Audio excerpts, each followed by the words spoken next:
प्रिय, हम देखते हैं कि प्रेम में दर्द होता है, प्यार में दर्द होता है मेरे प्रिय। क्योंकि परमेश्वर जिसको अपना पुत्र बना लेता है उसको ताड़ना भी करता है। एक आयत हम पढ़ लेंगे, इब्रानिया 12 अध्याय और उसका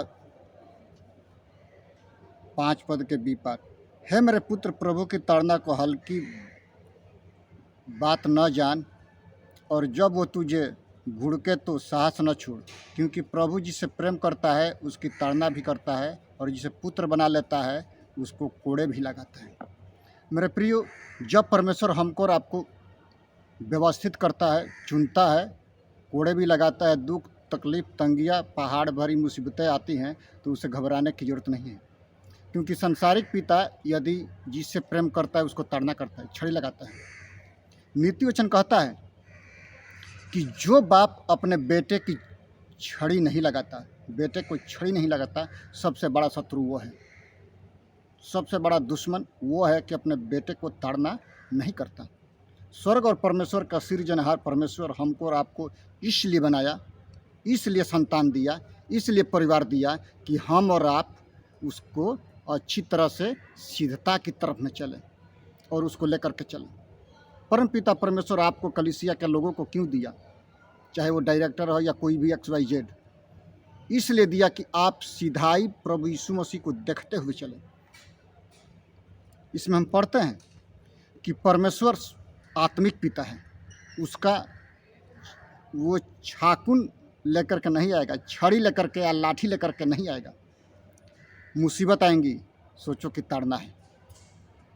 मोर prayer more power, less prayer less power, no prayer no power. यदि आपको को ताड़ना चाहिए, यीशु के पास आइए। जो आपको तंग करता है आपको धन्यवाद देना है। आपके परिवार में यदि जंगली बीज है और वो आपको तंग करता है, वो आपको कोसता है, तो परमेश्वर को धन्यवाद करना है कि कोई सुई चुभाने वाला भी कोई व्यक्ति आपके घर में है।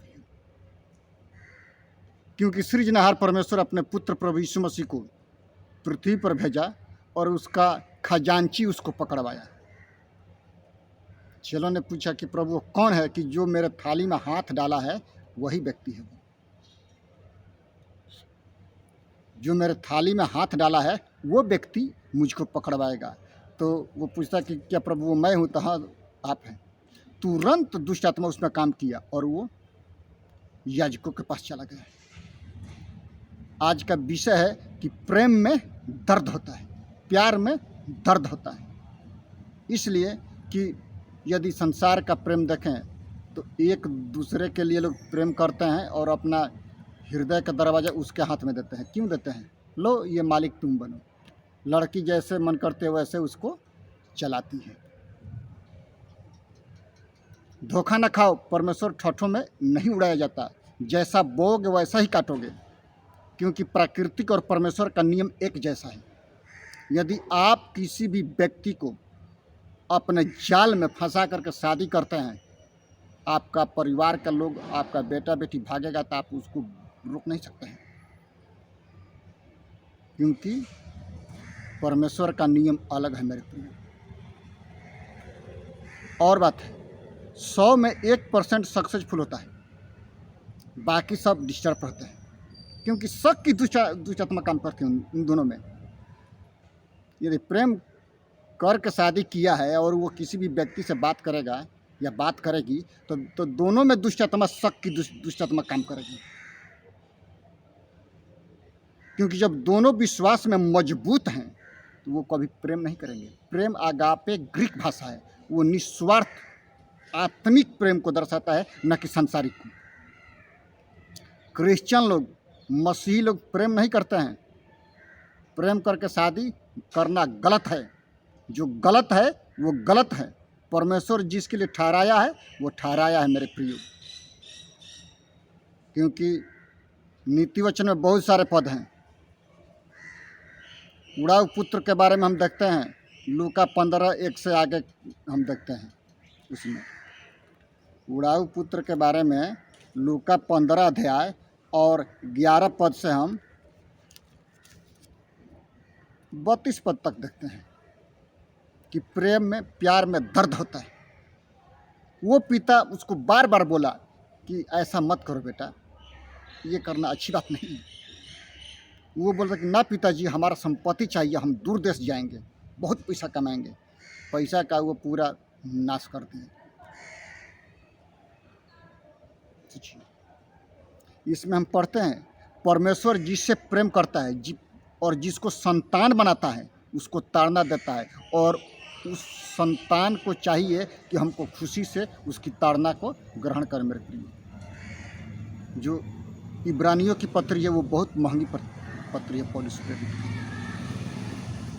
पौलुस प्रेरित की पत्रियां यदि निकाल दिया जाए तो पूरी नया नियम खोखला हो जाता है। सोचिए, एक आयत हम पढ़ लेंगे और 12 पद, इब्रानिया 12 का 12 पद। इसलिए ढीले हाथों और निर्बल घुटनों को सीधा करो। ढीले हाथ और निर्बल घुटनों को सीधा करना है। 13 में, और अपने पाँव के लिए सीधे मार्ग बनाओ कि लंगड़ा भटक न जाए पर भला चंगा हो जाए। 14 में, सबसे मेल मिलाप रखो और उस पवित्रता की खोजी हो जिसके बिना कोई प्रभु के कदापि न देखेगा। ध्यान से देखते रहो, ऐसा ना हो कि कोई परमेश्वर के अनुग्रह से वंचित रह जाए या कोई कड़वी जड़ फूटकर कष्ट दे और उसके द्वारा बहुत से लोग अशुद्ध हो जाएं। ऐसा न हो कि कोई जन बेविचारी या एसाव के समान अधर्मी हो, जिसके एक बार के भोजन के बदले अपने पहिलौठे का पद बेच दिया। क्या? प्रेम में दर्द होता है, दर्द विनाश लाता है, सड़ जाता है और बदबू आता है। लेकिन प्रेम अनेक पापों को वो ढांप देता है मेरे प्रिय, क्योंकि खुली डांट गुप्त प्रेम से उत्तम है, और जो घाव मित्र के हाथ से लगे होते हैं वो विश्वास योग्य होते हैं। हर वक्त वो विश्वास योग्य होते हैं मेरे प्रिय। प्रभु यीशु कहते हैं कि ढाढ़स बांधो, मैंने संसार को जीत लिया है। संसार में तो तुम्हें क्लेश होता है, परंतु ढाढ़स बांधो, मैंने संसार को जीत लिया है। क्यों जीता है? क्योंकि हमको और आपको विजयी बनाने के लिए प्रभु यीशु मसीह ने मृत्यु पर विजयी हुआ। जहाँ पर हम और आप मरने वाले थे, वहाँ पर प्रभु यीशु मसीह ने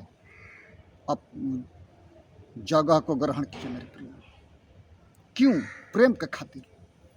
परमपिता परमेश्वर ने हमसे और आपसे ऐसा प्रेम किया, अपने पुत्र तक नहीं छोड़ा। तो क्या हम और आप पाप करेंगे और स्वार्थ भरी प्रेम करेंगे तो क्या वो छोड़ेगा?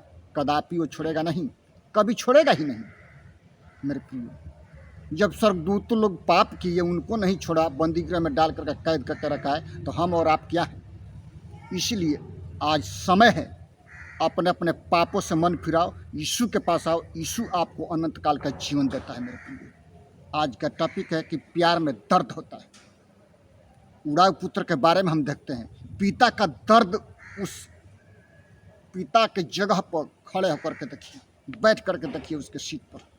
परम पिता परमेश्वर के जगह पर आप बैठ करके देखिए कि आपके आंखों के सामने आपके पुत्र को यदि क्रूस पर चढ़ाया जाए तो आपके दिल में क्या बीतेगा। मरियम से पूछिए कि उसका लाल कलवरी के क्रूस पर है, उसको दर्द कितना हुआ होगा मेरे प्रिय। क्योंकि प्रेम में दर्द होता है। दर्द अनंत काल के जीवन के समीप लेके के जाता है, उसके सकरे मार्ग में, कि हम और आप अनंत काल का जीवन पाए और बहुतायत से पाए। क्योंकि परम पिता परमेश्वर ने अपने बेटे को हमको और आपको बचाने के लिए प्रेम के चलते अपने पुत्र को दिया। इसीलिए अपने अपने कानों को, आंखों को खोल करके सुनना है कि अपने अपने पापों से मन फिराओ, क्योंकि स्वर्ग राज्य निकट आ गया है। पिता पुत्र पवित्र आत्मा के नाम से बपतिस्मा लो, पहल का कदम चालू हो जाता है। यदि आप अपने सारे प्राण, अपनी सारी शक्ति, अपनी सारी बुद्धि के साथ यदि परमेश्वर से प्रेम करते हैं, सारी संपत्ति के साथ यदि आप परमेश्वर से प्रेम करते हैं और अपने पड़ोसी को अपने समान प्रेम करते हैं, तो आपके जैसा चेला कोई नहीं है। प्रभु यीशु मसीह का उड़ाऊ पुत्र सब कुछ बेचकर दूर देश को चला गया। बहुत से लोगों ने उसको समझाया, लेकिन उसके समझ में नहीं आया।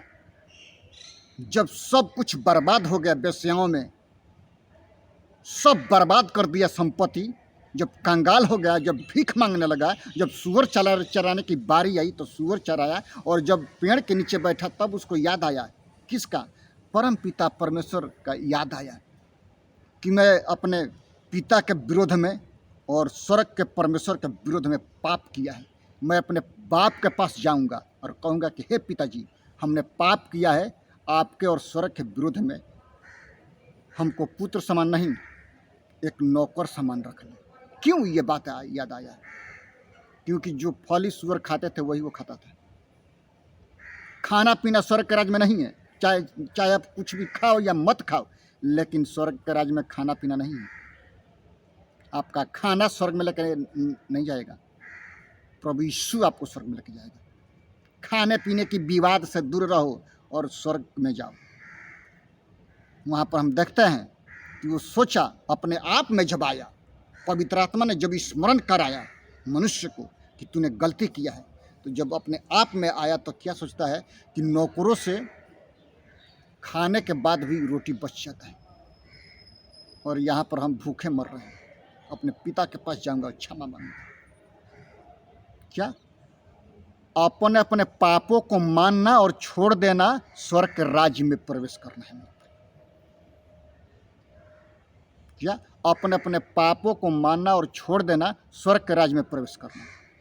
क्योंकि प्यार में दर्द होता है, दर्द विनाश को लाता है, और जब हम उस दर्द को सहते हैं तो वो अनंत काल का जीवन लाता है प्रभु यीशु मसीह के द्वारा। उसमें उड़ाऊ पुत्र ये नहीं सोचा था कि मेरा बाप फिर से वही गद्दी देगा, लेकिन बाप बाप है, पिता पिता है। स्वर्ग पिता परमेश्वर, आप जहाँ से यदि गिर जाते हैं और फिर आप क्षमा मांगते हैं दृढ़ता के साथ, फिर उसी स्टेज पर परमेश्वर आपको ला करके खड़ा करता है कि आप उसी स्टेज पर रहें। क्योंकि प्यार में दर्द होता है मेरे प्रिय। क्योंकि प्रभु यीशु मसीह कलवरी के क्रूस पर कितना दर्द सहे थे मेरे और आपके पापों के लिए। इसमें पढ़ते हैं 25 पद में, सावधान रहो और उस कहने वाले से मुंह न फेरो, क्योंकि वे लोग जब पृथ्वी पर के चेतावनी देने वाले से मुंह मोड़कर न बच सके, तो हम स्वर्ग पर से चेतावनी देने वाले से मुंह मोड़कर कैसे बच सकेंगे? सोचिए, संसार के शासक से नहीं बचे तो वो शासक जो स्वर्ग में है उससे वो बच पाएगा? नहीं बच पाएगा। क्योंकि संसार में तो तुम्हें कलेश होता है, परंतु ढाढ़स बांधो, मैंने संसार को जीता है। सावधान रहने की जरूरत है। पौलुस अपने आत्मिक बेटे तीमुथियुस को कहता है कि तू बहुत सारे गवाहों के समक्ष जो वरदान तूने पाया है उसे निश्चिंत मत रह। ये मत कह कि मैं सब कुछ पा लिया ना, निश्चिंत मत रह, क्रियाशील रह, कार्य कर। इसीलिए परमेश्वर हमको और आपको मेल मिलाप सब कुछ मेरे और आपके हाथ में दी है। मेरे एक घटना हम देखते हैं पतरस के बारे में कि पतरस जब यीशु मसीह को देखता था तो उसके आंख में आंख डाल करके देखता था, वो डूबा नहीं। जैसे वो इधर उधर देखा वो डूबने लगा। सोचिए, डर गया। क्योंकि परमेश्वर डर भय की आत्मा नहीं दिया है, साहस, दिलेरी और संयम की आत्मा दी है। साहस की, उसके सामर्थ्य में हम सब कुछ कर सकते हैं। किसके द्वारा? पर तेरी आत्मा के द्वारा। ना तो बल से ना शक्ति से, पर तेरी आत्मा के द्वारा हम सब कुछ कर सकते हैं। मेरे प्रियो, more prayer more power, less prayer less power, no prayer no power. यदि आपको अपने अपने पापों से मन फिराते हैं और प्रभु यीशु के पास आते हैं, प्रभु यीशु आपको अनंत काल का जीवन देगा। हर वक्त वो देने के लिए तैयार रहता है। कब? जब उसका बेटा मांगता है तब। जब हम मांगते हैं प्रभु यीशु देता है, जब हम नहीं मांगते हैं तो वो नहीं देता है। मेरे प्रियो, मांगने वालों के लिए जो मांगता है मिलता है, ढूंढता है पाता है, खटखटाता है, तो उसके लिए स्वर्ग का दरवाजा खुलता है परमेश्वर। इसीलिए अपने अपने पापों से मन फिराओ, यीशु के पास आओ। यीशु आपको अनंत काल का जीवन देगा, हर वक्त वो देता है। उड़ाऊ पुत्र के बारे में हम पढ़ते हैं, उसके पिताजी फिर उसी स्टेज पर आया, उसका बड़ा बेटा रूठ गया, उसकी गलती उसके सामने आ गई। वो बोला कि तेरा भाई मर गया था, जी गया है, हो गया था, मिल गया है, नई तरीके से ग्रहण करो। हमको और आपको दिन प्रतिदिन रिन्यू होने की जरूरत है, नया, क्योंकि नया दिन देखते हैं, नया सूर्योदय उदय होता है और हम प्रकाश देखते हैं। आज बहुत सारे लोग मर मिट गए होंगे मेरे प्रियो, लेकिन आज का दिन नहीं देखे होंगे। ये हम लोग खुश खबरी है कि आज के और दिन हम देख सकते हैं। ये प्रभु यीशु मसीह का अनुग्रह है जो आज का दिन हमने देखा है मेरे प्रियो। इसीलिए अपने अपने पापों से मन फिराओ, यीशु के पास आओ। यीशु आपसे प्रेम करते हैं, चाहे आपका पाप किसी भी रंग का क्यों ना हो, यीशु के पास आइए, यीशु आपको अनंत काल का जीवन देंगे मेरे प्रियो। इसमें हम पढ़ते हैं कि परमेश्वर हर वक्त अनंत काल के जीवन देने के लिए तैयार रहते हैं मेरे प्रियो। कब? जब हम अपने अपने पापों से मन फिराते हैं तब। आइए प्रार्थना करते हैं। पिता, हम धन्यवाद करते हैं जितने लोग इस प्रचार को सुनते हैं पिता, उनके आत्मिक आँखों को खोल दे कि आपके प्रतिरूप को देख सके। पवित्र आत्मा उनके जीवन में काम कर महान प्रभु जी। धन्यवाद करते हैं महान प्रभु जी। मैं अपने पूरे परिवारों को, अपने आप को तेरे लहू में छिपाते हैं। फ्रांसिस भाई, प्रभाकर भाई को तेरे हाथों में देते हैं पिता। रंजीत भाई, अभिषेक भाई के साथ है ना महान प्रभु, पूरे भारतवर्ष के विश्वासी भाई बहनों को तेरे लहू में छिपाते हैं। भारतवर्ष के शासन व्यवस्था को आपके हाथों में देते हैं पिता। राष्ट्रपति से लेकर के सरपंच तक अधिकारियों को आपके हाथों में देते हैं। इस्राएल जाति को पिता, पुत्र, पवित्र आत्मा के नाम से आशीषित करते हैं महान प्रभु। इस मूवी को जितने लोग देखते हैं पिता, उनके जीवनों से आप बातचीत करें, पवित्र आत्मा आप मार्गदर्शन करने पाए महान प्रभु। धन्यवाद करते हैं यीशु के नाम से, आमीन। सबको जय मसीह की मेरे प्रिय। प्रभु आप सबको आशीष करें।